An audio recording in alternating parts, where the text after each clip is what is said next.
Kwa hiyo tunampa onyo, na sio onyo, hatumtaki. Vinginevyo tutachukua hatua nyingine ambao tutajua sisi wenyewe. Hata kwa Ndumba mimi nasema tutampia kipapai, atakaa nyumbani kwao mwaka, atakuja kutafuta sisi hapa. Tumechoka naye. Ujumbe usiokate ufikishe hivyo mkavu hivyo hivyo. Tumechoka. Yeye kama katoka Sumbawanga, sisi tunajua tumetoka wapi, tumetoka wapi. Tumechoka naye. Sababu anafungiwa, anarudishwa. Sasa sisi tutamfungia moja kwa moja. Maana hayakuja kwa maagizo, baki sasa miaka 10. Na kweli ni ya miaka 10 yao inatimia. Hata lazima refarii namba 2 alikuwa msaidizi wake. Zaidi aliona kasa penalty iko zaidi kabisa. Anaangusha nani wingi wetu yule. Kashinda kumwambia refarii, kuonesha kibandia kama bwana hii ni penalty.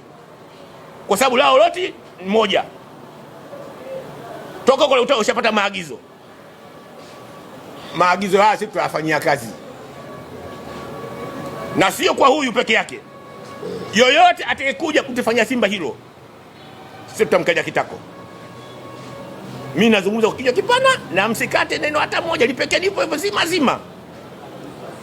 Kama yeye anafungiwa miezi 6 mwaka anaulishwa, sisi tutamfungia, atakaa kwao huko Rukwa, hata kuja tena Dar es Salaam kuchezesha hapa. Yana unajua kabisa tukifunga sisi jana au kutoka draw, yani wale wanatakao watakuwa wamesimama pale juu. Hiyo ndio lengo lao. Ile miaka 10 wanaitaka au miaka 20 wanaitaka, hiyo imetimia pale pale. Kwa milango ilikuwa ndio kwa habari kwa ndugu kiongozi mwamuzi huyo Ndalagige, mambo anayotufanyia. Vinginevyo asichezeshe mechi ya aina yoyote ya Simba. Yoyote ile. Hata kuwa reserve wa refarii asiwepo, hatumtaki. Au awe kabisa hatumtaki. Milango ni hilo tu. Asante sana.